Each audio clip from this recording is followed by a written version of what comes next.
पुढं कथा येते बघा अजामिळाची। कथेमध्ये भाव असा आहे, भाव कुभाव अनख आलस हो, नाम जपत मंगल दिशी दस हो। त्या ठिकाणी परीक्षित महाराज शुकदेवांना प्रश्न करतात, देव दैत्यालाच का मारतो? देव समदर्शी नाही। म्हणजे देवाला परीक्षितीला एक मनात प्रश्न आहे की आतापर्यंत जेवढ्या मी कथा ऐकल्या सगळे दैत्यालाच देव मारण्याचं काम करतो, असं नाही रे परीक्षिती, असं कधी होत नाही। ज्या हिरण्यक्षाचा वध केला परंतु हिरण्यकश्यपूच्या पोटी भक्त प्रल्हादाचा जन्म झाला। गोपाल कृष्ण भगवान की जय। आणि मग भक्त प्रल्हादाचं चरित्र या ठिकाणी शुकदेव महाराज सांगतात। हिरण्यक्षाच्या वधानंतर हिरण्यकश्यपू भगवान नारायणाच्या विरोधात काम करू लागला आणि फरमान काढलं त्याच्या राज्यामध्ये, नाव घेऊन येदी देवाचे हे ब्रीद हिरण्यकश्यपूचे, या माझ्या राज्यात नारायणाचं नाव कोणी जर घेताल तर त्याला शिक्षा दिली जाईल। फरमान सोडलं, सगळीकडे आदेश, यज्ञ यागादिक सगळे कर्म बंद झाले आणि इतका अवघड करून टाकलं, कुणाला यज्ञ करता येणार, कुणाला भजन करता येणार, कुणाला देवाचं नाव घेता येणार, असा अवघड काळ उभा राहिला हिरण्यकश्यपूच्या काळात। आणि लक्षात घ्या, आणि ज्यावेळेस तो नारायणाला आता कसं नमवता येईल, नारायणाचा भगवान विष्णूचा कसा विरोध करता येईल, याच्यासाठी तो कुठं गेला? तपश्चर्येला गेला।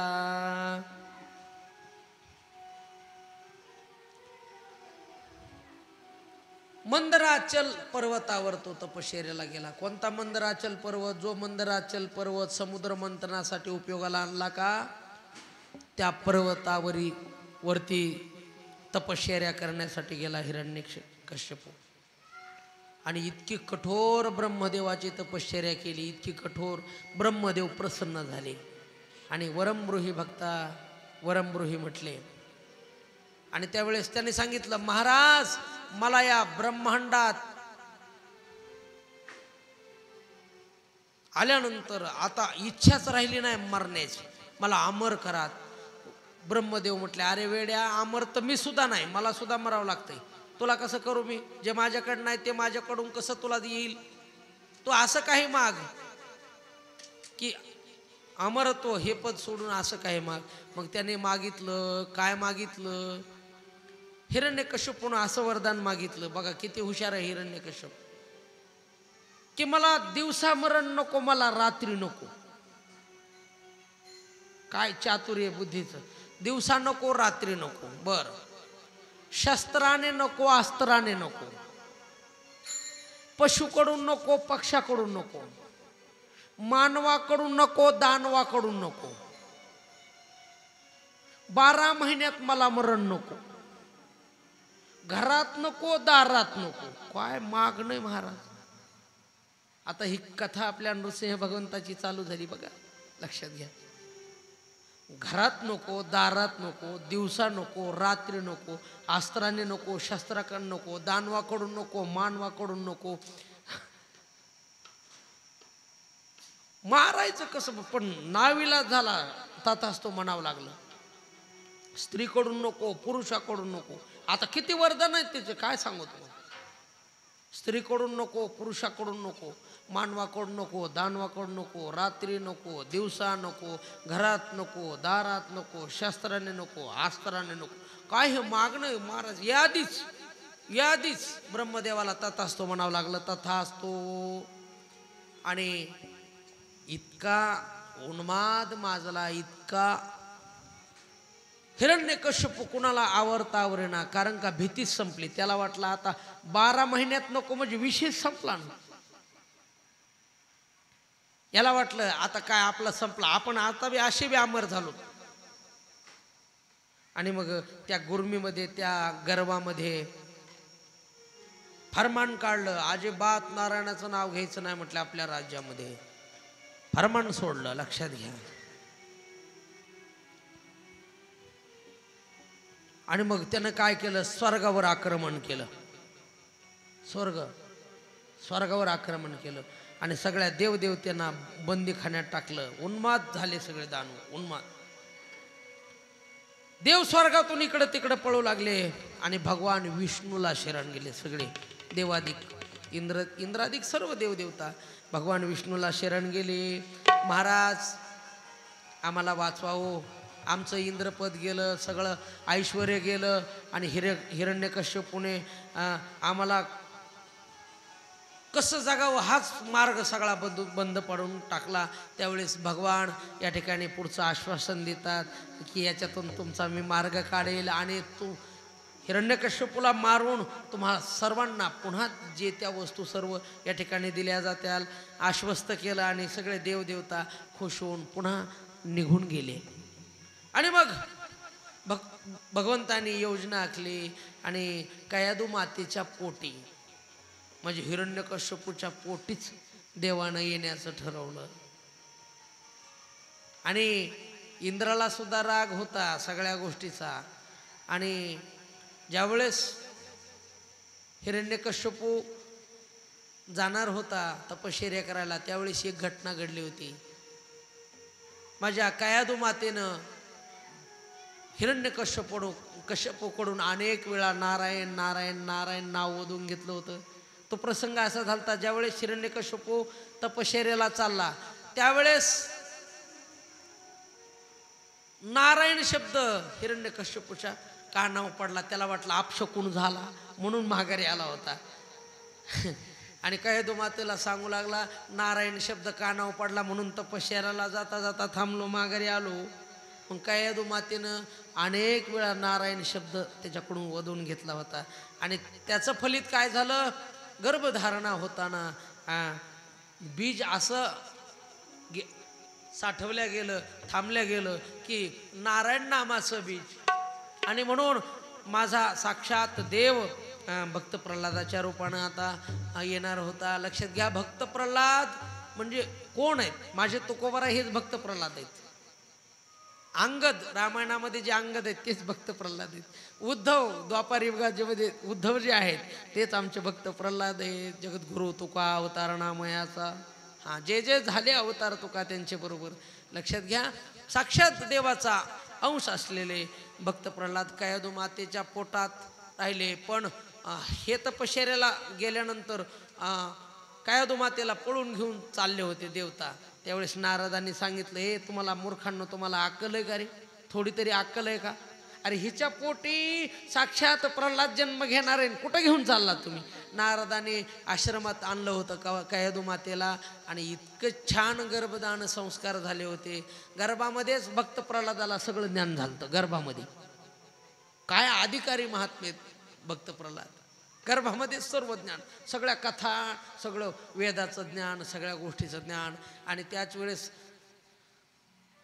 ज्यावेळेस मग हिरण्यकश्यपू येतो मग घरी सर्व आनंदी आनंद. भक्त प्रल्हादाचा जन्म होतो. भक्त प्रल्हाद महाराज की जय. प्रल्हादाचा जन्म होतो. पाहता पाहता 4 मुलं हिरण्यकश्यपूला होतात. पहिल्याचं नाव आहे प्रल्हाद, दुसऱ्या मुलाचं नाव आहे अनुल्लाद, तिसऱ्या मुलाचं नाव आहे सल्लाद आणि चौथ्या मुलाचं नाव आहे उल्हाद. हा अनुल्लाद, सल्लाद, उल्हाद आणि भक्त प्रल्हाद हे 4 मुलं हिरण्यकश्यपूला आहे. जय जय श्री राधे श्याम, जय जय श्री राधे श्याम. आणि मग हिरण्यकश्यपूचे जे शाळेतले जे गुरु जे आहेत त्यांचं नाव आहे षंडामर्ग. काय नाव आहे? षंडामर्ग. आणि त्यांनी सांगितलं आता प्रल्हाद जरा मोठा झालाय, तुम्ही काय करा त्याला गुरुकुलमध्ये पाठवा. शिकायचं म्हटलं का गुरुकुल लागतं. लक्षात घ्या, गुरुकुल शिवाय शिकता येत नाही. गुरु दाविलिया वाटा, गुरु हा संत कुळीचा राजा, गुरु हा प्राण विसावा माझा. लक्षात घ्या, गुरु या विश्वातलं सगळ्यात मोठं स्थान आहे. गुरुची अगाध लीला, गुरुची अगाध लीला. गुरु काय करतात? गुरु दिव्य बोध देती, आपल्याला बोध ज्ञान देतात. गुरु दिव्य बोध देती जगती समानवाला गुरुची अगाध लीला सांगू किती तुम्हाला गुरुची अगाध लीला. लक्षात घ्या, गुरुदेव भगवान आपल्याला ज्ञानाचा मार्ग दाखवतात, ज्ञानाचा दीप आपल्या जीवनात लावतात. अज्ञान सगळं निघून जातं आणि ज्ञान येतं, जीवन बदलतं माणसाचं. म्हणून भक्त प्रल्हादाला आश्रमात पाठवलं गुरुकुलमध्ये. आणि भक्त प्रल्हाद पहिल्या दिवशी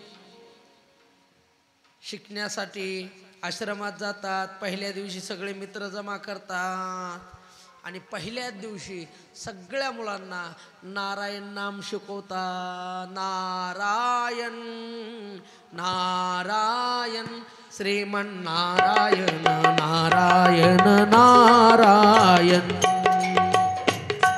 नारायण श्रीमन नारायण नारायण नारायण श्रीमन नारायण नारायण नारायण श्रीमन नारायण नारायण नारायण हो नारायण नारायण श्रीमन नारायण नारायण नारायण श्रीमन नारायण नारायण श्रीमन नारायण नारायण नारायण. हो सर्व मित्र जमा करतात. गुरुजी म्हणतात, हा भक्त प्रल्हाद सांग म्हटले, खरं सांग, तुला काय आवडतं? वत्स वत्स प्रल्हाद भद्रंते सतम कथय मामृषा. आणि ज्यावेळेस नारायण नाम मला आवडतं सांगतात, त्यावेळेस दैत्यै चंदनवने जातोयम कटक कटक द्रुमम. गुरुजी म्हणतात, या दैत्याच्या वनामध्ये चंदन कस काय उगवलं? सगळं राक्षस कुळात हे अचानकच कसं काय हा प्रल्हादाचा जन्म झाला? आणि ह्याला डायरेक्ट बापाच्या विरोधातलंच आवडतंय. बापाला नारायण नावाचा असा शब्द सुद्धा आवडत नाही, आणि ह्याला तर फक्त नारायण नाव आवडतं. आणि लक्षात घ्या, शंडामरकाला काळजी वाटायला लागते की भक्त प्रल्हाद याला सारखं नारायण नाम आवडतं आणि नारायणाचं चिंतन हा करतो. हे जर बापापर्यंत गेलं, जर राजापर्यंत गेलं, आपलं सुद्धा अवघड होईल. म्हणून गुरुजी आहेत ना, आता गुरुजी वेगळे आणि गुरु वेगळे. गुरुजी स्वतःच्या हितासारखं शिकवणार आणि गुरु त्याच्या हितासारखं शिकवणार. शंडामर्क गुरुजी हे भीत भीत बाकीचा सगळा बाकीच्या गोष्टी शिकवत होते, पण नारायण नामाला विरोध करत होते. लक्षात घ्या. आणि नंतर असं बऱ्याच गोष्टी भक्त प्रल्हादाच्या अवगत होऊ लागल्या, शिकल्या. काय शिकल्या तर 9 गोष्टी भक्त प्रल्हादाने शिकल्या. लक्षात घ्या, आता शिकवायची गरज नसते. उपजताची ज्ञानी श्रीगुरूंकडून जे आश्रमात ऐकलं होतं त्याचं स्मरण होऊ लागलं. आणि एके दिवशी प्रल्हादाला राजवाड्यात बोलवलं आणि बापाने विचारलं, सांग, इतक्या दिवस झालं गुरुकुलमध्ये असतो, काय शिकलास? आणि प्रल्हादानं 9 गोष्टी सांगितल्या बापाला. श्रवणम कीर्तनम विष्णू स्मरण पादसेवनम अर्चनम वंदनम दास्य सख्यमात्मनिवेदनम. 6 गोष्टी सांगितल्या. श्रवण भक्ती, कीर्तन भक्ती, ह्या 9 गोष्टी सगळ्या ऐकल्यावर भक्त प्रल्हादाला पहिल्यांदा काय म्हटलं नाही बाप, पण गुरुजीला बोलून घेतलं आणि खडसावून सांगितलं, काय शिकवलंस माझ्या मुलाला? तू काय शिकवलंस? काय मला आज 9 गोष्टी त्यांनी सांगितल्या. श्रवणम कीर्तनम विष्णू. अरे ही श्रवण भक्ती कीर्तन भक्ती हे आपल्या क्षेत्रात नाही. आपण काय वैष्णव आहेत का? असलं कसं शिकवलं म्हणून. पण त्यावेळेस गुरुजी म्हणतात, महाराज याच्यात माझा काही दोष नाही. तुमच्या मुलालाच जन्मता सगळं हेच येतंय, दुसरं काही येत नाही. मी काय असलं शिकवलं नाही, मला येत पण नाही, मी काय शिकवलं नाही. पण उलट बाकीचे सगळे पोरं ह्यानं बिघडून टाकलेत आश्रमातले, गुरुकुलमधले. इतकी मलाच काळजी वाटते. म्हटले आता काय करावं, उठलं का नवीनच असं काहीतरी सांगतंय. आमचे डोके बंद पडले तुमच्या मुलापुढं. गोपाल अनकी जय. शंडमार्काने सांगितलं, महाराज त्याची बुद्धीच आहे ना, नैसर्गिक बुद्धी. नैसर्गिक बुद्धी याला आता मी काय करू शकत नाही. आणि दुसऱ्या वेळेस बी तसं सांगितल्यावर मग राजा काय करतो, हिरण्यकश्यपू, प्रल्हादाला आता ठेवून उपयोग नाही. आपल्या राज्यात जर ह्याला ठेवलं ना, हे नारायण नामाचं बीज रोविल आणि सगळीकडं आपल्या दुश्मनाचं सगळं नाव करून टाकीन. ह्याच्यापेक्षा ह्याला मारूनच टाकून. बापानं निर्णय घेतला, याचं जीवन संपून टाका. शिक्षाच ठोठवली, अजिबात ठेवू नका म्हटले. कडेलोट करायला, कड्यावरून फेकून द्या. आणि हिरण्यकश्यपूनं अशी शिक्षा सांगितल्यावर काय माता रडू लागली. कोणत्या बी आईचं हृदय, मातृहृदय सांगितलं ना, लेकुराचे हित वाहे माऊलीचे चित्त, ऐसे कळवळ्याची जाती, करी लाभाविन प्रीती. कसलाही लाभ, लोभ, कोणता स्वार्थ मनात नसताना जी प्रेम करते ना दादा, हो तिला आई म्हणतात. म्हणून तर आई मायेचा सागर आहे. आई माझी मायेचा सागर, दिला तिने जीवनाकार. आई माझी मायेचा सागर, दिला तिने जीवनाकार. आई माझी मायेचा सागर, दिला तिने जीवनाकार. आई माझी मायेचा सागर, दिला तिने जीवनाकार. तळपत्या उन्हात रखरखत्या रानात, राहिलीस माझ्यासाठी तू ग कष्टाच्या घामात. कधी मिळेल मुठभर घास, कधी घडे तिला उपवास. ओल्या मातेतून चालताना तोडविले काट्याचे फास. आई माझी मायेचा सागर, दिला तिने जीवनाकार. आई माझी मायेचा सागर, दिला तिने जीवनाकार.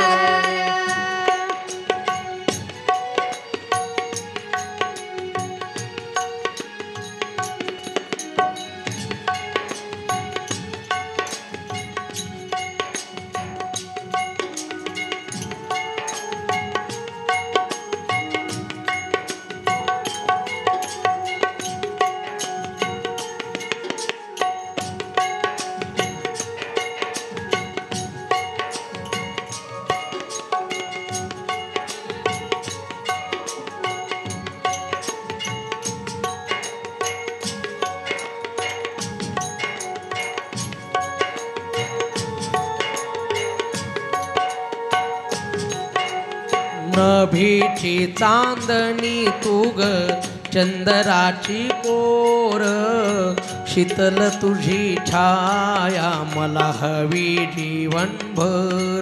या शीतल छायेमध्ये उभ आयुष्य जगेन. आई देवापासी मी ग, आई तुलाच ग मागेन.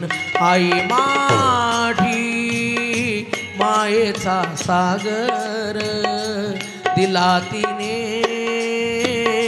जीवनाकार. आई माझी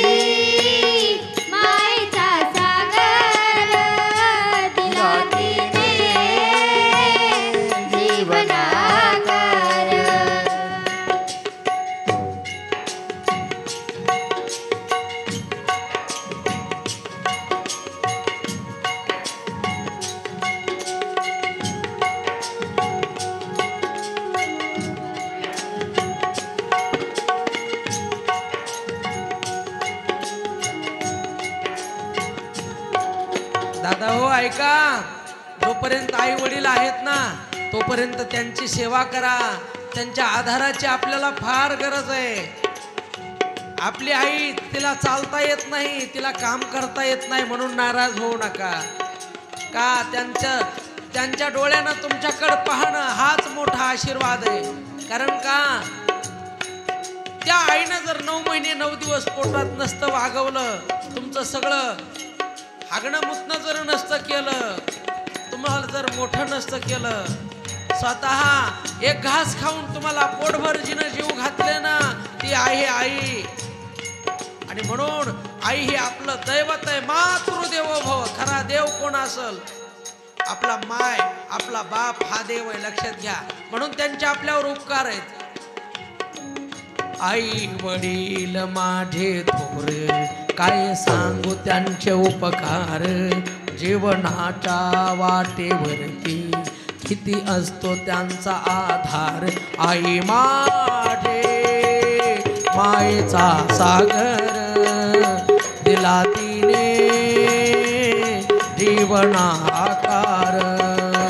आई माझे मायेचा सागर, दिला तिने जीवना आकार.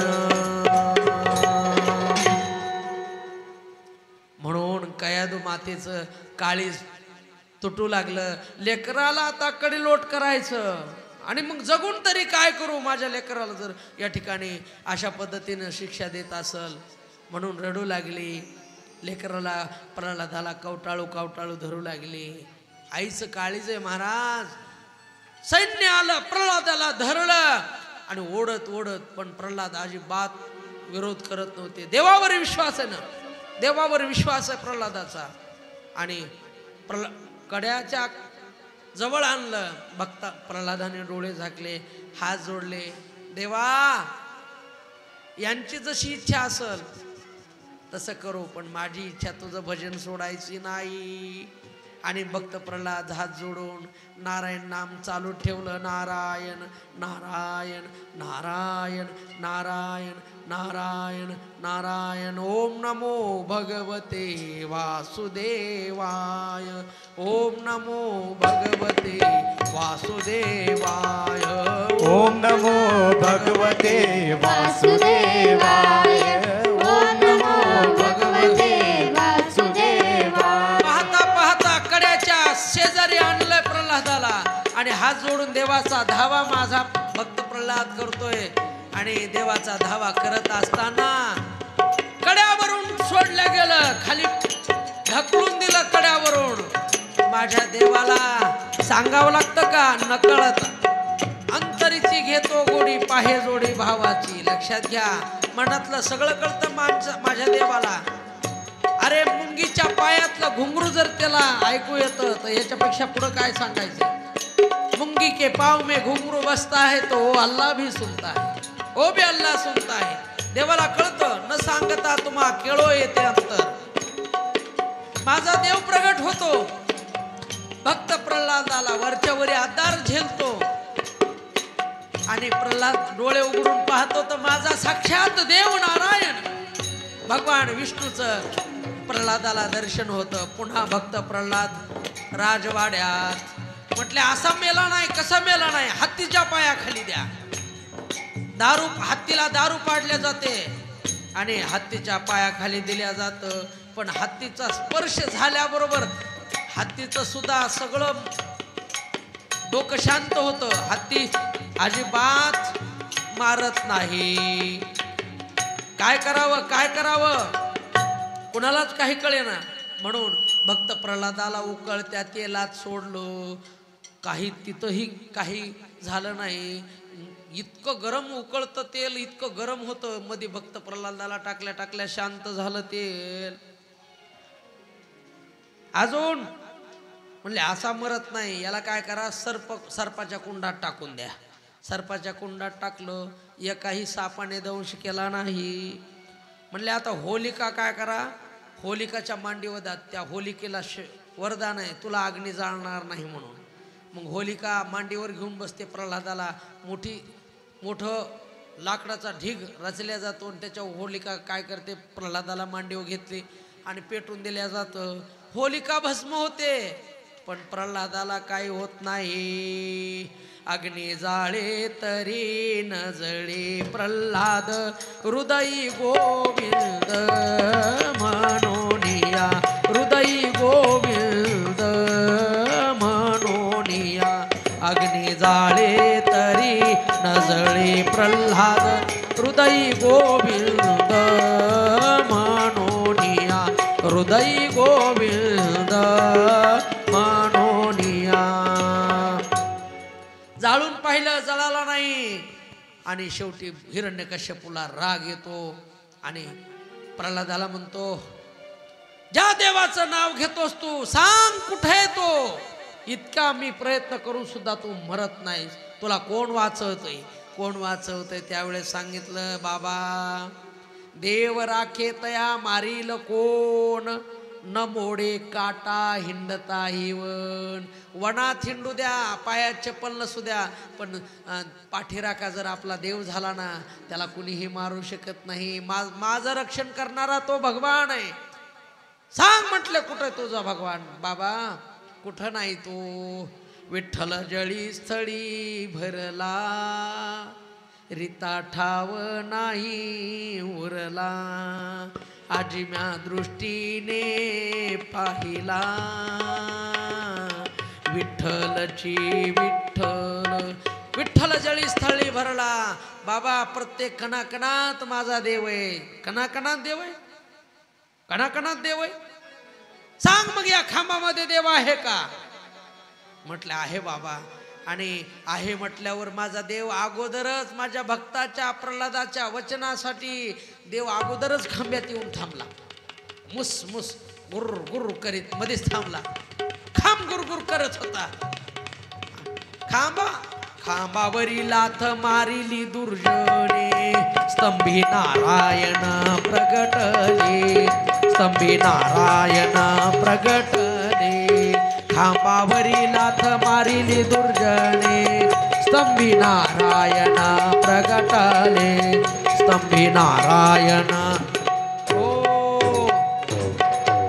खांबात म्हटल्याबरोबर लाथ मारली हिरण्यकश्यपूने आणि माझे भगवान प्रगट झाले.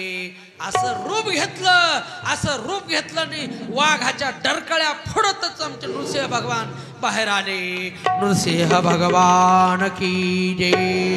बोले नृसिंह भगवान की जय. नृसिंह भगवान की जय. गुर गुर गुर गुर करत बाहेर आले. एकही क्षण न लावता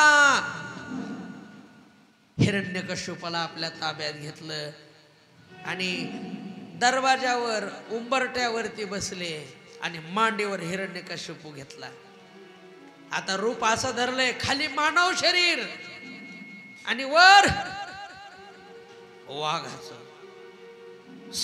सिंहाचा जबडा, आकराळ विक्राळ असं रूप आणि असे धारधार असे नख फुटलेले, इतकाली लांब नख आणि मांडीवर घेतला आणि आठवण करून दिली. ब्रह्मदेवाकडे काय वरदान मागितलंस. हिरण्यकश्यप म्हणतो, दानवाकडून नको, मानवाकडून नको, पशुकडून नको, पक्षाकडून नको. सांग म्हटलं मी कोण दिसतोय. म्हटलं तुमचं शरीर अर्ध मानवाचं आहे, अर्ध सिंहाचं आहे. म्हटले मानव बी नाही पूर्ण, प्राणी पूर्ण नाही. सांग म्हटले महिना कोणता आहे. माझ्या देवाने हिरण्यकश्यपूसाठी अधिक महिन्याची तिथी घटून तत्ती घटून अधिक महिन्याची व्यवस्था लावली. 13वा महिना, 13वा महिना. बघ म्हटले अधिक मास आहे, 13वा महिना. 12 महिन्यात कोणताच हा महिना मोडत नाही. अधिक मास नावातच काय, अधिक 12 महिन्यापेक्षा जास्त महिना म्हणजे अधिक मास. अधिक मास बघ म्हटले. तू म्हटला नव्हता रात्री नको, दिवसा नको. बघ सूर्य मावळतीला चाललाय, अर्ध सूर्य आता बुडालेला आहे. शस्त्राने नको, अस्त्राने नको. बघ तुला मी मारणार आहे नखाना. नख हे शस्त्र नाहीत, अस्त्र नाहीत, सजीव नाहीत, निर्जीव नाहीत. आणि निर्जीव म्हणावं तर लांबतेत आणि सजीव म्हणावं तर कापताना दुखत नाही. नखाना फाडणार आहे तुला. आणि महाराज देवाकडून नको, दानवाकडून नको, सगळे वरदान सांगितले. आणि माझ्या देवाने भक्त सगळे बाकीचे होते, प्रल्हाद हे सगळे होते तिथं. पोटात हात घातला नखाने. हिरण्यकश्यप टार टार टार टार टार फाडून काढला महाराज, टारटारा फाडून काढला आणि हिरण्यकश्यप संपला. गोपाल कृष्ण भगवान की जय. जय जय श्री राधे श्याम, जय जय श्री राधे श्याम. आणि देवाचं अकराळ विकराळ रूप शांत होईना, सारख्या डरकाळ्या मारतच होते, डरकाळ्या मारतच होते.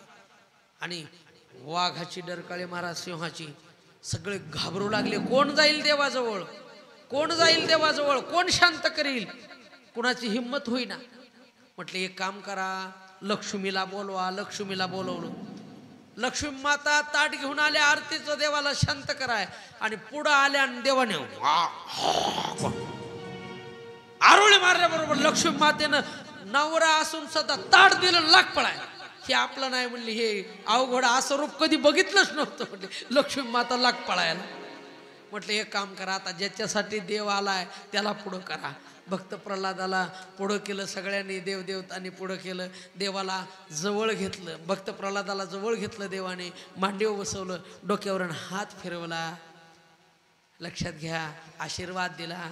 आणि भक्त प्रल्हादाने एक विनंती केली, देवा माझी एक इच्छा आहे, माझ्या बापाचा आता बाप संपलाय, पण बापाला चांगली गती मिळावी, सद्गती मिळावी. लेखाची किती मन मोठं आहे बघा प्रल्हादाचं. अरे घाबरू नको, माझ्या हातानं मरण आल्यानंतर त्याचा उद्धार झाला, काळजी करू नको. असा आनंदी आनंद त्या ठिकाणी झाला. गोपाल कृष्ण भगवान की जय. हिरण्यकश्यपूचा उद्धार माझ्या देवाने केला. पुढं कथा येते ती, हरी अवतार का घेतला, कुठं घेतला, का घेतला. त्यावेळेस गजेंद्राचं उपाख्यान, गजेंद्राचं या ठिकाणी चिंतन पुढे येतं. गजेंद्र एक मोठा हत्ती, मोठं कुटुंब आहे गजेंद्राचं. आणि तो एकदा त्रिकुट पर्वतावरती काय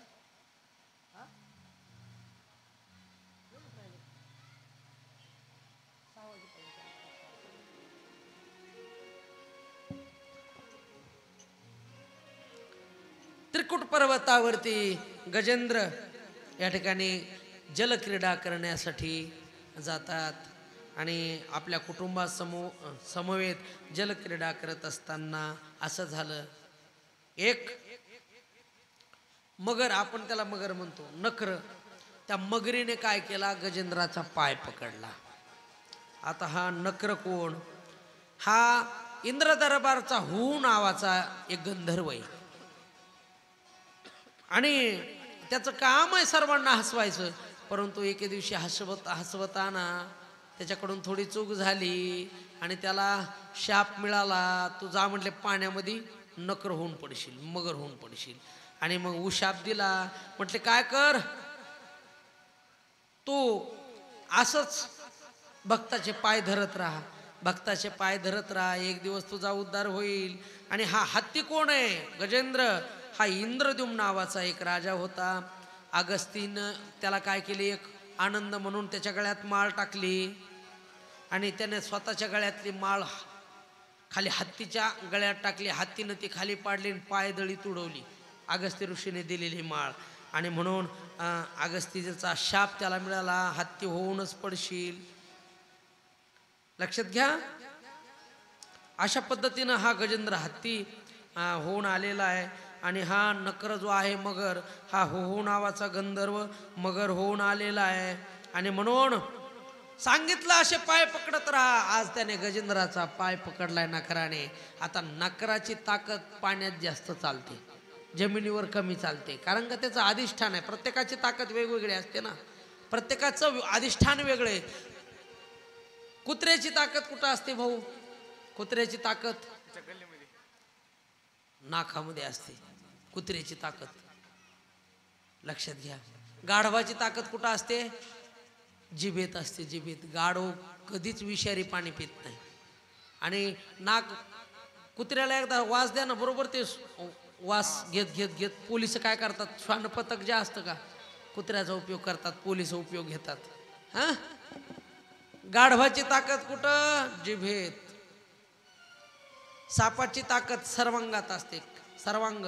तुम्ही 100 फुटाहून जरी चालला तरी सापाला कळतं इथं आपल्याजवळ कोणतरी आहे, लक्षात घ्या. स्त्रीची ताकद कुठं असते, महिलांची तोंडामध्ये. पुरुष मंडळीला कधीच बोलायला ऐकत नाहीत बाया. आणि पुरुषाची ताकद असते मनगाटामध्ये. हा मनगाटाच्या जेवर सगळं काम पुरुष मंडळी करतात. क्षत्रियाची ताकद मनगाटात असते. आणि ब्राह्मणाची ताकद कुठं असते, डोक्यात असते. हुशार असतात ब्राह्मण मंडळी, फार हुशार असतात. ब्राह्मणाची ताकद डोक्यात. हत्तीची ताकद सोंडेत असते, लक्षात घ्या. आणि हत्तीचा पकडला पाय नकराने, आणि नकराची ताकद पाण्यामध्ये जास्त चालते.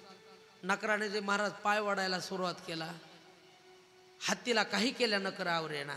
हत्तीनं मदत मागितली बायकोची, आणि बायकोची मदत मागितली. बायकोनं मदत करायचं ठरवलं. आली, हत्तीला धरू लागले, ओढू लागले इकडं. अजिबात नकर पाय सोडायला तयार नाही. मुलं बोलवले, सगळं कुटुंब आलं, गजेंद्राची मदत करू लागले. पण सगळ्या कुटुंबांना मदत करून सुद्धा नकर हलायला तयार नाही, पाय सोडायला तयार नाही. अनेक दिवस हा खेळ चालला. मदतीची सगळी अपेक्षा सोडली. यांना वाटलं याच्या नादात उपाशी मारायला लागलो. कवर असतंय. 1 दिवस झालं, 2 दिवस झालं, सगळ्यांनी महाराज त्याला तिथं सोडून दिलं आणि सगळे वनात निघून गेले. नकराला वाईट वाटलं, अरे मी यांच्यासाठी काय काय नाही केलं, पण आज मला हे सोडून चालले आहे. किती स्वार्थी आहे. नाही रे, नाही कुणाचे कोणी, नाही रे, नाही कुणाचे कोणी,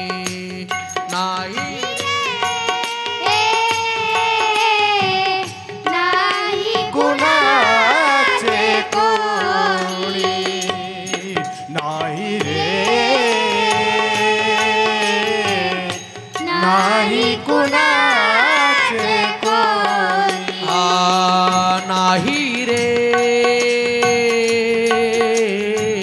नाही कुणाचे कोणी, तुझे नाही रे कोणी, तुझे नाही रे कोणी, तुझे नाही रे कोणी, तुझे नाही रे कोणी. अंते जासेल एकला प्राण्या, माझे माझे म्हणून.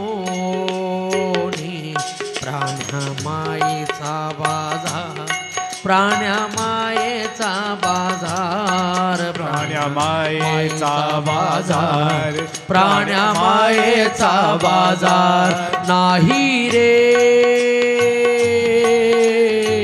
नाही कुणाचे कोणी, नाही रे, नाही कुणाचे कोणी. गजेंद्राच्या लक्षात आलं आता माझं कुणी नाही, म्हणून पुन्हा देवाचा धावा चालू केला. या जगाचा चालक मालक सांभाळणारा, सगळं सांभाळणारा जो कोणी असल त्यांनी मला वाचवावं म्हणून एक कमळ, उगवलेलं कमळ असं सोंडेत धरलं आणि त्याच्या नावाने वर फिरकवलं. जो या जगाचा चालक मालक कोण असेल ना त्यांनी मला वाचवावं. नाव घेतलं नाही देवाचं, माझ्या भगवंताला. तिथं कळालं अरे या जगाला तर मी चालवतो, याने मला हाक मारली. नाव जरी घेतलं नसलं तरी मला हाक मारली. म्हणून देवाने हरी अवतार धारण केला आणि इतक्या वेगानं आला. हक हे लक्ष्मी, ती कहे गजराज. लक्ष्मी म्हणली कुठं कुठं, हत्ती म्हणायचं होतं. ह लक्ष्मीपशी आणि ती गजेंद्रापशी. काय वेगळे देवाचा येण्याचा. हक हे लक्ष्मी, ती कहे गजराज. आगे चलत गोली, पीछे होता आवाज. बंदुकीतून गोळी निघती, माग आवाज होतून बंदुकीची गोळी पुढे जाते, तसं काम झालं. इतक्या वेगानं माझा देवाला. कनवाळू कृपाळू भक्ताला गी मोही, गजेंद्राचा धावा तुवा केला विठाई, गजेंद्राचा धावा तुवा केला विठाई, कनवाळू कृपाळू भक्ताला गी मोही, कनवाळू कृपाळू भक्ताला. हो माझा दयाघन परमात्मा कनवाळू आहे, कृपाळू आहे, सगळ्यांवर कृपा आहे त्याची. आणि भक्तासाठी तो आम्हासाठी अवतार मत्स्य कुर्मादी शुकर. भक्तासाठी वेडा होतो, साधावया भक्ती काज नाही लाज धरीत. भक्तासाठी तो काही होतो. माझ्या देवानं हरी अवतार धारण केला. गोपाल कृष्ण भगवान की जय. आणि माझ्या गजेंद्राचा उद्धार केला, नकराचा उद्धार केला, लक्षात घ्या. आणि पुढं शुकदेव महाराज परीक्षितीला सांगतात,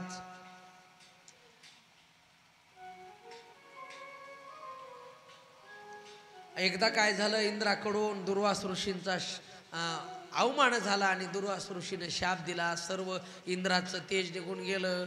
आणि त्यावेळेस म्हटले, इंद्राचं सर्व ऐश्वर पुन्हा मिळवण्यासाठी काय करावं लागल? समुद्र मंथन करावं लागल. आणि मग देव दानव एकत्र झाले आणि समुद्र मंथन झालं. त्याच्यातून विष निघालं. माझ्या भगवान भोलेनाथाने ते विष घेतलं. कामधेनू गाय निघले, ऋषींनी घेतली. चंद्र प्रगट झाले. भोलोबाबाने मस्तकावर लावला. उजयश्रवा नावाचा घोडा घेतला, तो बळीराजाने घेतला. ऐरावत निघला, इंद्राने घेतला. कौस्तुभमणी निघला, नारायण भगवंताच्या गळ्यात गेला. रंभादिक अप्सरा निघल्या, स्वर्गात गेल्या. लक्ष्मी निघाली. लक्ष्मी निघाल्यानंतर ज्याच्या गळ्यात वरमाला टाकेल तिचा नवरा होणार असं जाहीर झालं. मग माझ्या लक्ष्मीने नरनारायणाचं म्हणजे भगवान विष्णूच्या गळ्यात माळा टाकली. आणि त्यानंतर वारुणी नावाची देवी निघली, ती दानवाने घेतली. धन्वंतरी निघले अमृत कलश घेऊन. त्यावेळेस आता अमृत प्यायचं कोणी हा प्रश्न पडला. आणि मग देवानं सांगितलं, सगळे लाईनीत बसा, मी सर्वांना पाजतो. आणि मग मोहिनी रूप धारण केलं देवाने, लक्षात घ्या. आणि मग त्यावेळेस देवांना अमृत पाजल्याबरोबर देवांना एवढी ताकद आली, आता कसल्याही प्रकारे राक्षसाला ते शरण जाणार नव्हते. भयानक युद्ध झालं, त्यामध्ये देवाचा विजय झाला. पण देवामध्ये बसून राहून आणि केतून थोडं अमृत पिलं होतं. देवाच्या पंक्तीत बसून रूप बदलून राहू केतून. पण देवाच्या लक्षात आलं, राहून आणि केतून अमृत पेलं. देवाने सुदर्शन चक्राने त्यांची मुडकी उडवली. आणि आजू सुद्धा राहू आणि केतू ग्रहण लावतात. ग्रहण जे आहे ना महाराज, अजूनही देवावर सर्व या ठिकाणी दाट ठेवून आहेत, लक्षात घ्या. आणि मग राहूचं मुंडकं उडवल्यानंतर राहुरीत पडलं होतं. आज त्या गावाचं नाव नगरजवळ, अहिल्यानगरजवळ ते राहुरी नावाचं गाव आहे. आज तुम्ही जर नेवाशाला गेलात कधी, अहमदनगर जिल्ह्यात अहिल्यानगर गेलात तर नेवाशाला जा, तिथं मंदिर आहे. त्यानंतर देवदानवाचं युद्ध झालं आणि देव अमृत पिल्यामुळं आता राक्षसांचा पराभव झाला. शुक्राचार्याने संजीवनी विद्येनं सर्वांना पुन्हा राक्षसाला जिवंत केलं. आणि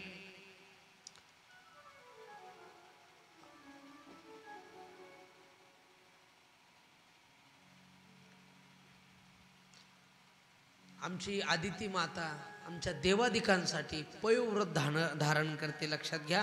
देवांची या ठिकाणी शक्ती वाढावी म्हणून भाद्रपद महिन्यात शुक्ल पक्ष द्वादशी तिथी मध्यान्ह 12 वाजता आणि पयोव्रत धारण करण्याचा परिणाम आमचे तिच्या पोटी आमचे वामन भगवंताचा जन्म होतो. वामन भगवान की जय. हां, आदितीच्या पोटी साक्षात देवाचा जन्म होतो. आणि मग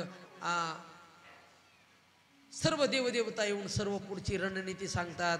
आमचे वामन भगवान त्यांना एक भगवंताने कमंडोलं दिलं, आदित्यने लगुंटी दिली, कश्यप ऋषीने मेखला दिल्या, सरस्वतीनं रुद्राक्ष दिले, भूदेवाने चरण पादुका दिल्या आणि छत्र दिलं, कलश दिला, कुबेरानं भिक्षापात्र दिलं आणि बृहस्पतीने गायत्री मंत्राचं यज्ञोपवीत धारण करून दिलं. असं वामनदेवाला सर्व काही मिळालं आणि वामन भगवंताला सांगितलं तुम्ही आता बळीराजाकडे जा, त्याच्याशिवाय आता सगळी पृथ्वी त्यांच्या ताब्यातून आपल्याला मिळणार नाही.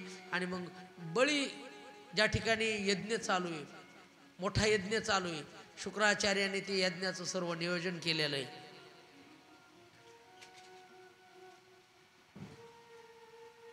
आणि साक्षात माझे नारायण भगवान वामनाच्या रूपाने देवाच्या त्या बळीच्या दारात जाता. तेरे द्वार खडा भगवान. कशाला जातात? भिक्षा मागायला. लक्षात घ्या, नीच वामनत्व आले त्याशी, आशेने दिन केले देवाशी, कथा इतरांची कायसी. आशा उपजली भगवंताशी. 3 पाय जमीन मागण्याची आशा देवाला निर्माण झाली, पण देवाला सुद्धा नीचपण आलं. बळी सगळ्यात भारी ठरला आणि देव भिक्षा मागायला बळीच्या दारात. आणि सांगतात की माझ्या झोळीमध्ये राजा दान टाक. तेरे द्वार खडा भगवान, भगत भर दे रे झोली. तेरे द्वार खडा भगवान, भगत भर दे रे झोली. ओ तेरा होगा बड़ा एहसान कि जुग जुग रहेगी तेरी शान. भगत भर दे रे झोली, भगत भर दे रे झोली. तेरे द्वार खड़ा भगवान, भगत भर दे रे झोली, भगत भर दे रे झोली. हे डोल उठी रे सारी धरती देख ले, डोला गगन है सारा. डोल उठी रे सारी धरती देख ले, डोला गगन है सारा. भीख मांगने आया तेरे घर, जगत का पालनहारा. भीख मांगने आया तेरे घर, जगत का पालनहारा. मैं आज तेरा मेहमान, मैं आज तेरा मेहमान, मुझसे कर ले तू पहचान. भगत भर दे रे झोली, भगत भर दे रे झोली. तेरे द्वार खड़ा भगवान, तेरे द्वार खड़ा भगवान, भगत भर दे रे झोली, भगत भर दे रे झोली, भगत भर दे रे झोली. ओ आज लुटा दे सर्वस्व अपना, मान ले कहना मेरा. राजा, तुला आज जर काय द्यायचं असेल ना, आज सगळं देऊन टाक. आज सर्वस्व देऊन टाक. आज तुझं देण्यात कल्याण आहे. भीक माग आज लुटा दे रे सर्वस्व अपना, मान ले कहना मेरा.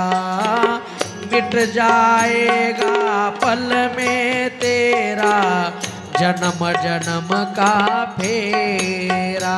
एका क्षणात सर्व जीवनाचं दुःख संपून जाईल आज जर तू मला दान दिलंस तर.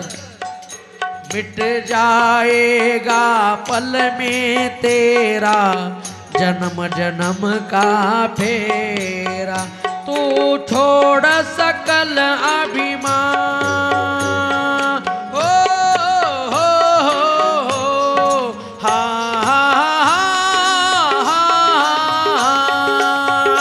तू छोड़ सकल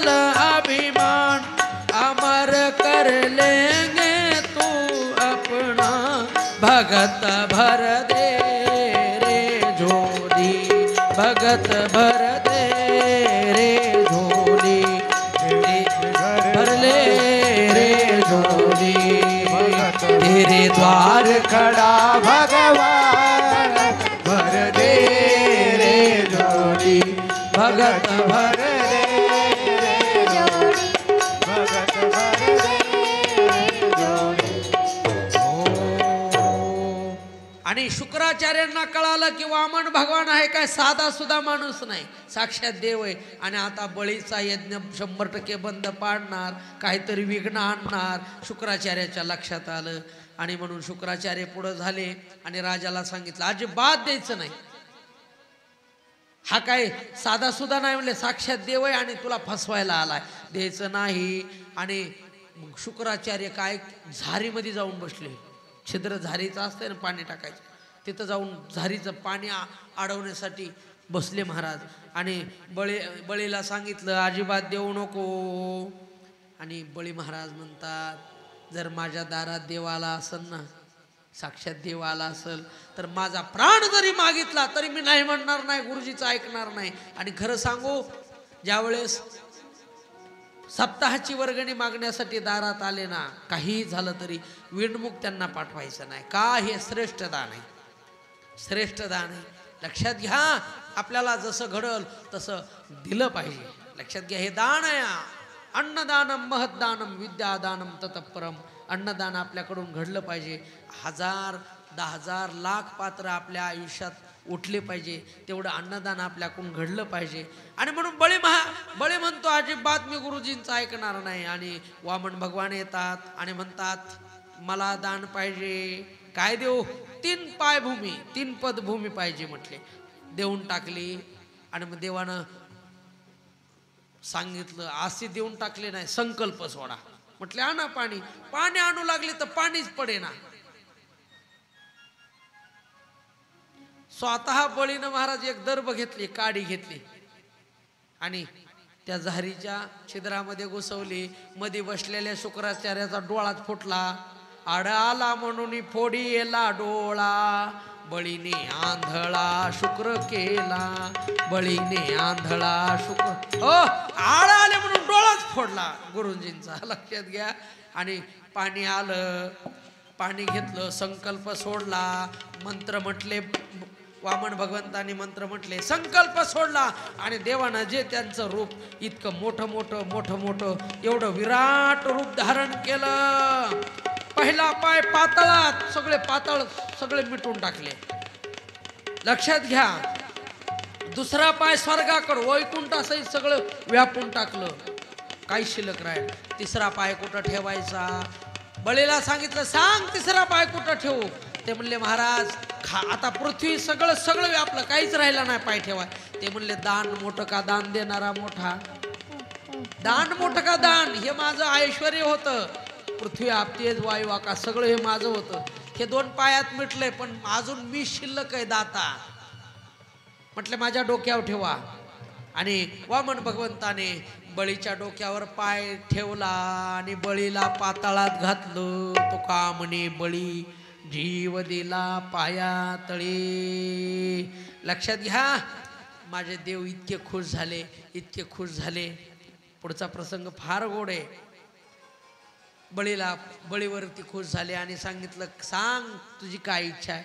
ते म्हणले देवा तुम्ही आलात तसं आता इथून गेले नाही पाहिजे. सुतल खालच्या लोकांमध्ये बळीला साम्राज्य देऊन टाकले. माझा द्वारपाळ बळी द्वारी झाला. देव द्वारपालाचं काम बळीच्या दारात करू लागला. अशा पद्धतीनं कथा सांगितली. गोपाल कृष्ण भगवान की जय.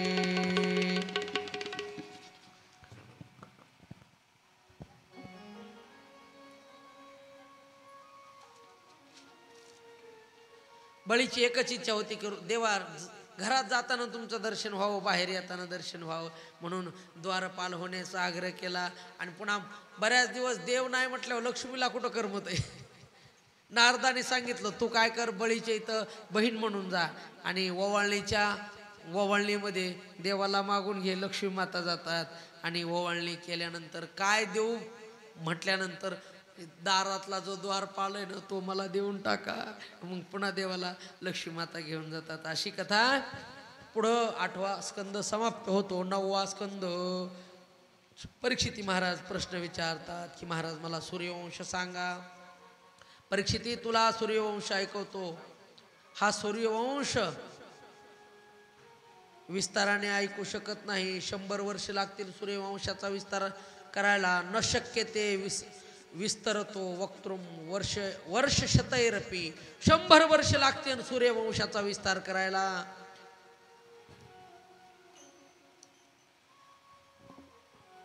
अगदी शॉर्टकटमध्ये सूर्यवंशाचा विस्तार सांगतात. श्री नारायण प्रभूच्या नाभिकमलापासून ब्रह्मदेव जन्मले.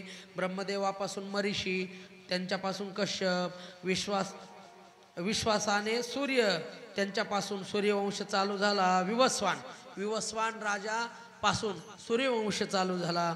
विवस्वान राजाला श्राद्ध देव म्हणू श्रद्धा ही मुलगी झाली. ती मुलगी झाली मग ती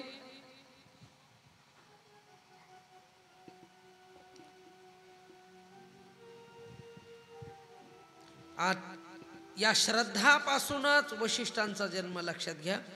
हे मनू महाराजांना 10 पुत्र झाले. इक्ष्वाकू, पृथक, कवी आणि या 10 पासून सूर्यवंश तयार झाला. शुकदेव म्हणतात मनूचे दुसरे पुत्र नाभागापासून अंबरीश राजा. अंबरीश राजाचं फार मोठं महत्व आहे लक्षात घ्या. जो परम वैष्णव, सतत चिंतन करणारा, देवाचं कीर्तन भजन ऐकणारा, स्वतःच्या हाताने दळून देवाला नैवेद्य करणारे अंबरीश राजा. अंबरीश राजाला चक्र दिलं होतं लक्षात घ्या, सांभाळण्यासाठी, सुरक्षेसाठी, राज्याच्या सुरक्षेसाठी. आणि सर्वांना माहिती निर्जला एकादशी करायचे, देवाला स्वतः सर्व फराळ बनवायचे, ताट बनवायचे, नैवेद्य बनवायचे. आणि एकदा दुर्वास ऋषी अंबरीश राजाकडे, सर्वांना कथा माहिती, आले होते पारणं सोडायला. आणि गंगेवर स्नान करत असताना पारणं सोडायची वेळ झाली. दुर्वास ऋषी तिकडंच. मग नाही पारणं सोडावं तर उपवास सुटतो एकादशीचा. मग तुळशीचं पान पिलं, म्हणजे खाल्लं आणि द्वादश सोडली. तिकडं दुर्वासांना राग आला. तुम्हाला सगळा पुढचा कथाभाग माहिती असो. आणि स्वतः सुदर्शन चक्राने अंबरीश राजाची सगळी सेवा केली. आणि मग सुदर्शन चक्र दुर्वासाच्या मागं लागलं होतं. शेवटी दुर्वास ऋषींना शरण यावं लागलं. ते अंबरीश राजा आहेत. अंबरीशाच्या राजाच्या कुळामध्ये, परंपरेमध्ये यवनाश झाले, सत्यव्रत झाले, हरिश्चंद्र राजा, हरिश्चंद्र राजा, राणी तारा, राणी वाहे डोंबा घरी पाणी. हरिश्चंद्र राजा. पुढं त्यांच्या ह्याच्यात रोहित, बहु, सगरांना 60,000 पुत्र झाले. सर्वांना माहिती, अश्वमेध यज्ञ करताना कपिल मुनीच्या आश्रमात हा घोडा बांधला होता. आणि तुम्हाला माहिती, हे सगर भस्म झाले होते कपिलांच्या मुळे. आणि त्या सगराला आणण्यासाठी पुढची परंपरा, भगीरथापर्यंत गंगा आणण्यासाठी ही परंपरा तयार झाली. आणि त्यांच्याच वंशात अंशमंजस, त्यांच्याच वंशात अंशुमान, दिलीप, भगीरथ 4 पिढ्यानं तपश्चर्या केली आणि सगराचा उद्धार करण्यासाठी गंगा आणली होती. तेव्हा सगराचा उद्धार झाला होता. आणि 4 पिढ्याच्या तपश्चर्येमुळं ही गंगा आलेली, भगीरथ राजामुळं. म्हणून भागीरथी नाव आपण आजही म्हणतो, भागीरथी. आणि ही गंगा शंकराच्या जटेतून निघून लक्षात घ्या पुढं आली. एक जान्नू ऋषीचं आश्रम होता, कुटिया होती. त्या जान्नू ऋषीची कुटियाच वाहून नेली या गंगेनं. झोपडी गेली वाहून. या जान्नू ऋषीनं काय केली, पूर्ण गंगाच पिऊन टाकली. आणि मग पुन्हा मांडी फाडली. मांडीतून ही गंगा बाहेर आली. पुन्हा तिचं नाव जान्हवी पडलं. आणि सगरांचा उद्धार झाला. गोपाल कृष्ण भगवान की. या भगीरथ राजाच्या परंपरेत ऋतपर्ण, सौदास, असंमत, नारिकवच, खटवांग राजा, त्यांच्या वंशेत दिलीप राजा, त्यांच्याच वंशेत रघु राजापासून रघुवंशाची परंपरा चालू झाली. रघुकुल रीत सदा चली आई. रघुकुल रीत सदा चली आई. बचन न जाई। राम सिया राम जय जय राम। राम सिया राम जय जय राम। हो रघुराजापासून ही रघुकुलाची रीत पुढं चालत गेली। पुढं अजराजा झाले। अजराजाच्या पुढे दशरथ राजा आणि दशरथ राजाच्या पोटेच राम लक्ष्मण भरत शत्रुघ्न या चौघांचा जन्म झाला। सियावर रामचंद्र भगवान की जय। शुकदेवाने अगदी कमी वेळात सूर्यवंश सांगितला। कसा सांगितला? आदो रामो तपोवनादिगमनम् हत्वा मृगं कांचनं वैदेही हरणं जटायुतरणं सुग्रीव संभाषणं वाली निर्दलनं समुद्रतरणं लंकापुरी दाहनं पश्चाद् रावण कुंभकर्ण हननम् एतद्धि रामायणम्। एका श्लोकात पूर्ण रामायण।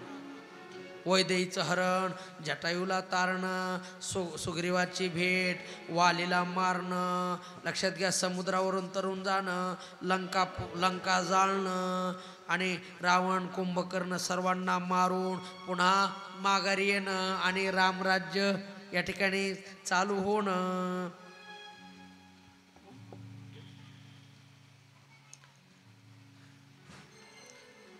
अगदी संक्षिप्त रूपात रामकथा ऐकवली।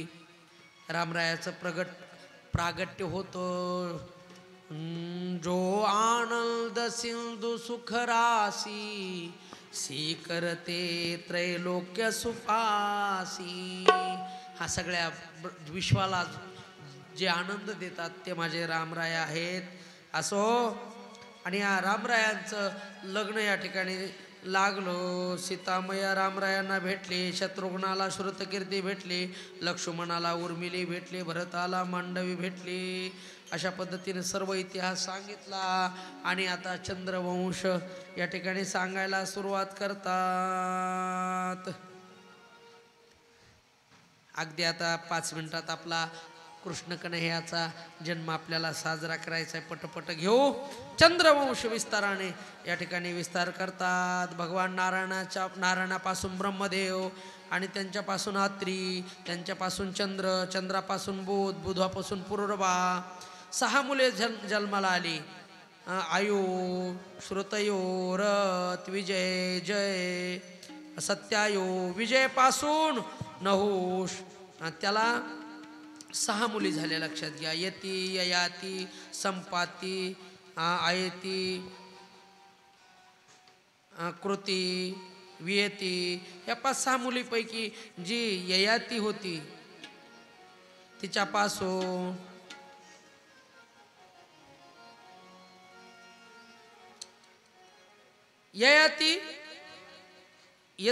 यधातीपासून ययातीचा जन्म होतो। तिच्यापासून देवयानी आणि शर्मिष्ठीपासून पूर्ववंशीयांचा जन्म होतो। दुष्यंत, भरत, रंथीदेव, ज्या रंथीदेवाने दुष्काळात सुद्धा या ठिकाणी सर्व संपत्ती वाटली, ज्या त्यांच्याच वंशात परीक्षिती तुझा जन्म आहे रंथीदेवाच्या। लक्षात घ्या। पूर्ववंशात पूर्व महाराजांचे मोठे भाऊ यदू आणि यदुवंशात सुरसेन आणि सुरसेनचे पुत्र वसुदेव यांना 7 पत्न्या होत्या वसुदेवाला। आणि संक्षिप्त कृष्णचरित्र सांगितल्यामुळं परीक्षितीचं काही समाधान झालं नाही आणि म्हणून महाराज माझी एक इच्छा आहे की भगवान कृष्णाचं चरित्र विक्षिप्त रूपाने तुम्ही सांगावं। आणि तेव्हा विक्षिप्त रूपाने चरित्र शुकदेव सांगायला सुरुवात करतात। पापी जे अभक्त दैत्य जे मातले धरणीशी झाले ओझे त्यांचे।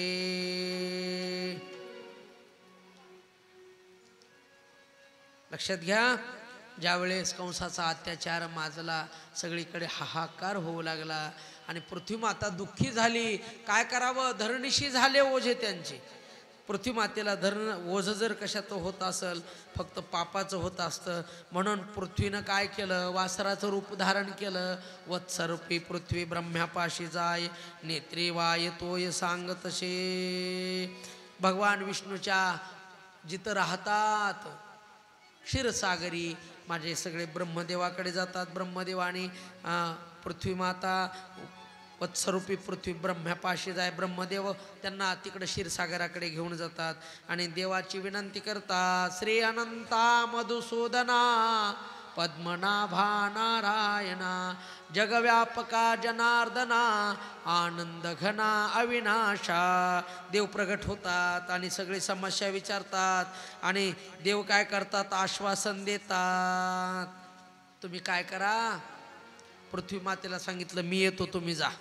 आणि मग सगळ्यांना सांगितलं भक्तांना, यादव समग्र व्हारे तुम्ही.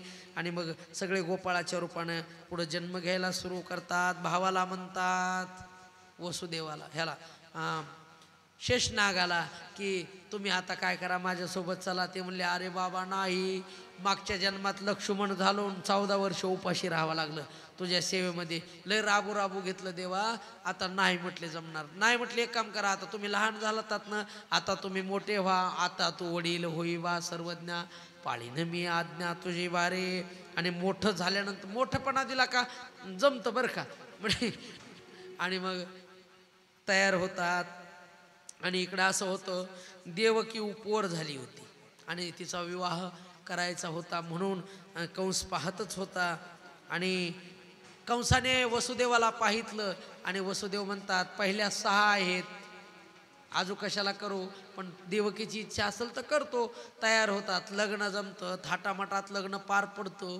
लग्न झाल्यानंतर देवाला राहवलं नाही, स्वतः कंसरथ चालवायला आहे वरातीमध्ये, कंसरथ चालवायला आहे. पण आकाशाची वाणी सांगत असे, कंसा मानी भरवसा बोलण्याचा, आठवा हिचा पुत्र वधील तुझशी, ऐकोनी मानसी क्रोधावला. आणि घेऊन या खड्ग माराया धावला, माराया धावला. घेऊन या खड्ग माराया धावला, माराया धावला. घेऊन या खड्ग माराया धावला, घेऊन या खड्ग माराया धावला, माराया धावला. हात तो धरीला वसुदेवे, हात तो धरीला वसुदेवे, हात तो धरीला वसुदेवे, हात तो धरीला वसुदेवे. घेऊन या खड्ग माराया धावला, माराया धावला. घेऊन या खड्ग माराया धावला, माराया धावला. घेऊन या खड्ग माराया धावला, माराया धावला. घेऊन या खड्ग माराया धावला, माराया धावला. हो. आणि वसुदेवाने हात धरला, अरे राजा, आता ही तुझी बहीण जरी असली तरी माझी पत्नी आहे, हिला सांभाळण्याचं मी वचन दिलंय आणि म्हणून मारू नको. एक मी वचन देतो तुला, हिच्यापासून तुला धोका नाही तर हिच्या मुलापासून आहे. सगळे मुलं तुला मी देऊन टाकतो. आणि बंदी खाण्यात ठेवायला सांगितलं. पहिला मूल जन्मलं, लक्षात घ्या, पहिलं मूल जन्मलं, त्याचं नाव कीर्तिवान आहे त्या मुलाचं. आणि जन्मल्याबरोबर राजाला नेऊन दिलं. राजाने त्याच्याकडे पाहून परत दिलं, म्हटलं इतकं गोंडस आहे, मला 8व्यापासून भीती. मग नारद येतात, हा जर पुण्यवान झाला तर देव कधी यायचे. पुण्य सारावया भेटे देव ऋषी, वधी बाळकाशी ठेवू नको. मग मारल्या जातं, साहे मारे तर दुराचारी, सगळ्याला मारल्या जातं. आणि 7व्यांदा आमचे बलराम दादा पोटात येतात आणि 7व्या महिन्याचा गर्भ योगमायेने रोहिणीच्या उदरात नेऊन ठेवल्या जातो. तिथं आकाशवाणी होते आणि सांगतात की हा रोहिणीच्या गर्भामध्ये असलेला मुलगा हा वसुदेवाचाच आहे, कुणी संशय घेऊ नये. आणि 8व्यांदा माझे देव पोटात येतात. आणि पाहता पाहता 9 महिने 9 दिवस उलटून जातात. श्रावण महिना आहे, वार बुधवार, अष्टमी तिथी. तिथी कोणती? अष्टमी तिथी. रात्री 12 वाजता माझ्या देवाचं स्वागत करण्यासाठी सगळे देवदेवता इंद्रचंद्र आदी सर्व देव कारागृहाच्या तिथं आले आणि देवाला विनंती करतात, आगतम कृष्णा सुस्वागतम कृष्णा, आगतम कृष्णा सुस्वागतम कृष्णा,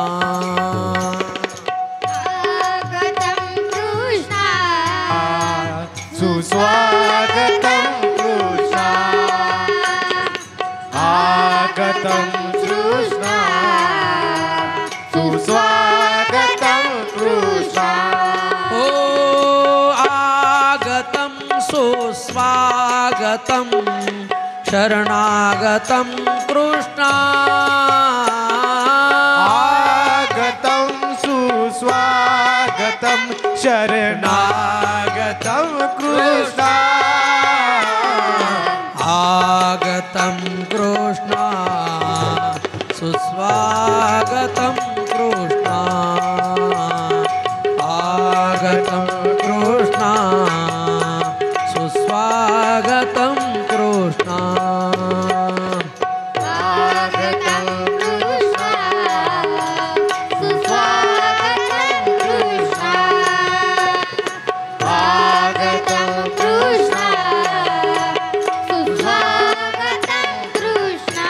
हो सगळे देवता देवाचं स्वागत करतात आणि मध्यरात्री 12 वाजता वार बुधवार अष्टमी तिथी श्रावण महिना मंद मंद पाऊस पडतोय आणि 8 वर्षाचे देव प्रगट झाले.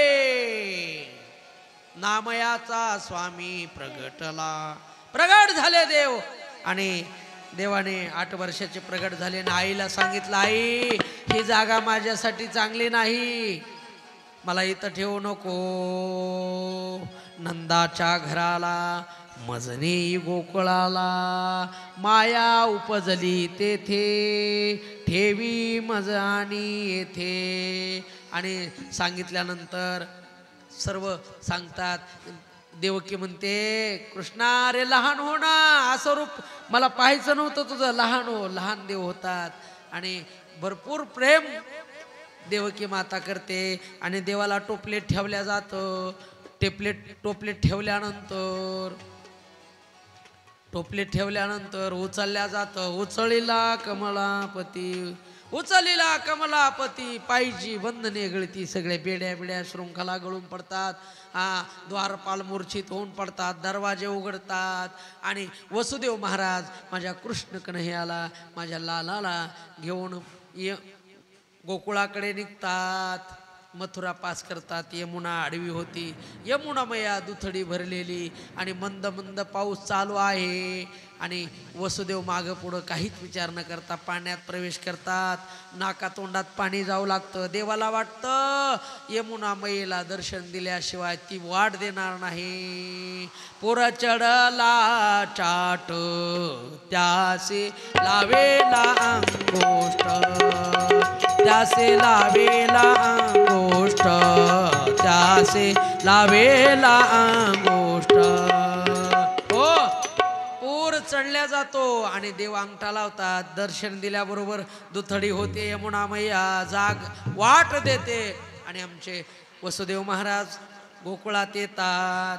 नंदबाबाच्या वाड्यात प्रवेश करतात. अंतःपुरामध्ये सर्वात आतमधली खोली, तिथं यशोदा माता झोपलेली होती. मायेनं नुकताच जन्म घेतला होता. माया प्रगट झाली होती आणि मग देवाला ठेवतात. माया उचलून पुन्हा मागे निघतात आणि पहाटची वेळ आहे, 4 वाजले. सुनंदीला वाटतं दिवस भरलेत यशोदेचे, बघावं तरी जाऊन म्हणून पहाटे जाते आणि पाहते तर काय, यशोदा झोपलेली आणि तिच्या शेजारी माझा लाला खेळतोय, पाय आपटू खेळतोय. जसं पाहिलं लाला भयो है, लाला भयो है, लाला भयो है. इतका आनंद सुनंदे झाला. अंतकरणात आनंद मावेना महाराज, इतका आनंद झाला आणि पळत सुटली नंद बाबाला सांगायला आणि नंद बाबाला जाऊन सांगते, लाला भयो है, लाला भयो है. नवरत्नाचा हार नंद बाबाने सुनंदेच्या, नंद बाबाची बहीण आहे ना सुनंदा, आणि मग सुनंदेला हार टाकला. लक्षात घ्या. आणि सकाळी सकाळी पाहता पाहता सगळ्या गोकुळात एकच वार्ता. काय वार्ता? हा, गवळण म्हणती गवळणीला पुत्र झाला यशोदेला. गवळण म्हणती गवळणीला पुत्र झाला यशोदेला. गवळण म्हणते गवळणीला पुत्र झाला यशोदेला. गवळण म्हणते गवळणीला पुत्र झाला यशोदेला. ओ एक धावे की पुढे वाटी ताटी सुलट वडे.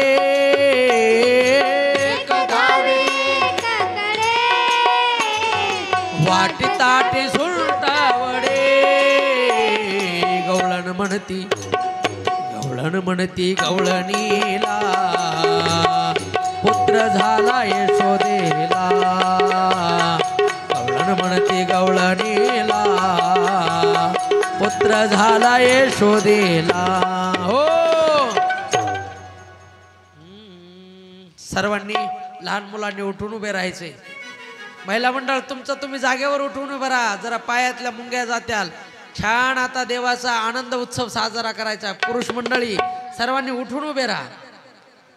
सर्वांनी उठून उभे राहा. मागच्या महिला करीती कथा गाते गाणे आनंदाने गाणे गाऊ लागल्या. किती सांगू मी सांगू कुणाला. किती सांगू मी नाचा नाचा कुणाला. किती सांगू मी सांगू कुणाला. आज आनंदी आनंद झाला. आज आनंदी आनंद झाला. हो किती सांगू मी सांगू कुणाला. हो किती सांगू मी सांगू कुणाला. आज आनंदी आनंद झाला. आज आनंदी आनंद झाला.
सर्वांनी जागेवर जागेवर आनंद घ्यायचा आहे. किती सांगू मी सांगू कोणाला.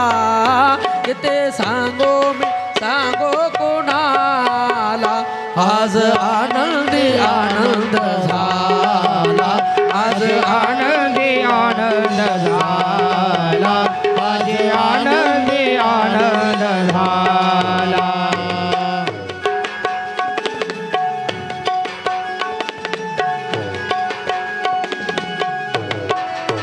जय हो.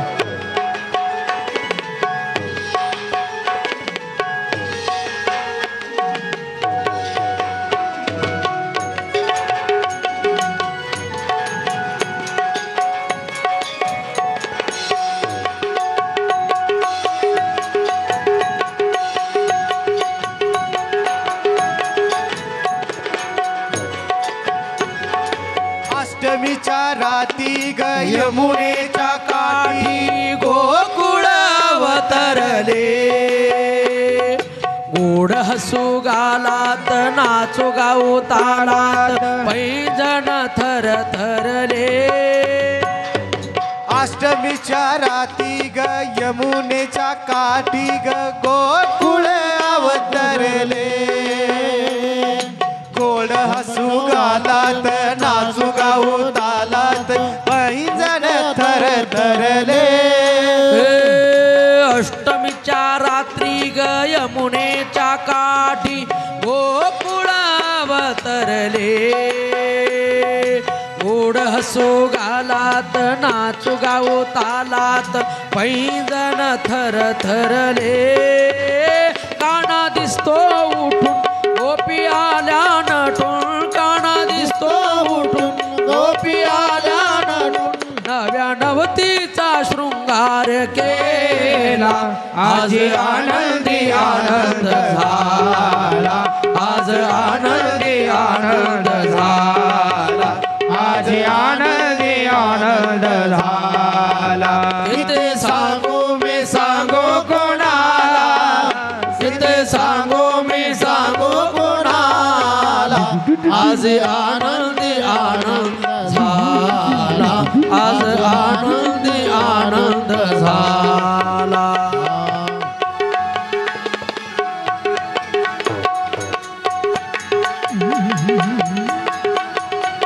जो जो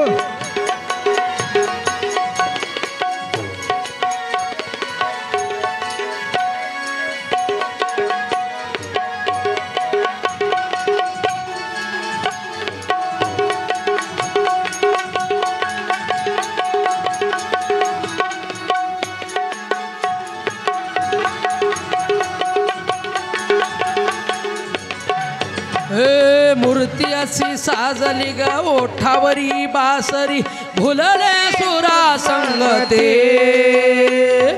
कोणी म्हणा गोविंदा कोणी म्हणा गोपाला कानाला नावे घेते मूर्ती अशी साजली ग ओठावरी बासरी भुलले संगते कुणी म्हणा गोविंदा कुणी म्हणा गोपाल कानाला नावे घेते रोज खोड्या करून गोप बाळे जमून रोज खोड्या करून गोप बाळे जमून सांज सकाळी गोपाल काला आज आनंदी आनंद झाला आज आनंदी आनंद झाला आज आनंदी आनंद झाला ओ किती सांगू मी किती सांगू मी किती सांगू मी सांगू कोणाला आज आनंदी आनंद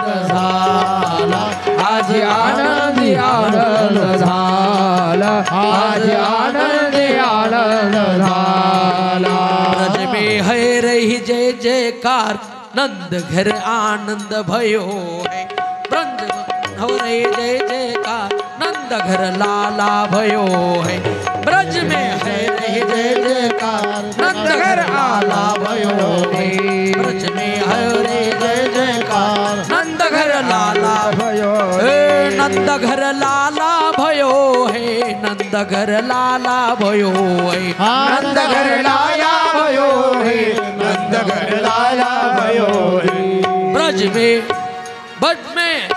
ब्रज में हरि रही जय जयकार नंद घर लाला भयो है ब्रज में है रही जय जयकार नंद घर लाला भयो है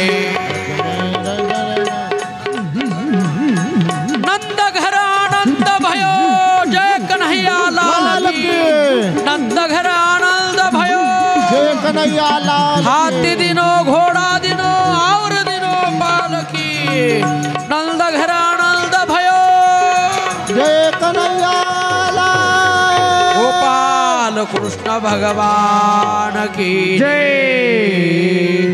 मोठ्या प्रेमाने नंद उत्सव आनंद उत्सव साजरा झाला खूप आनंद झाला लक्षात घ्या आणि हा आनंद आता उद्यापासून आपल्याला सगळ्याला घ्यायचा आहे कृष्णाचा जन्म झाला आणि आनंद उत्सव थाटामाटात झाला आता सर्वांनी छान असे गाणे घ्या आणि आरती करायला सर्वांनी पुढे या आता राहिलेला उद्याचा भाग आपण उद्या पाहू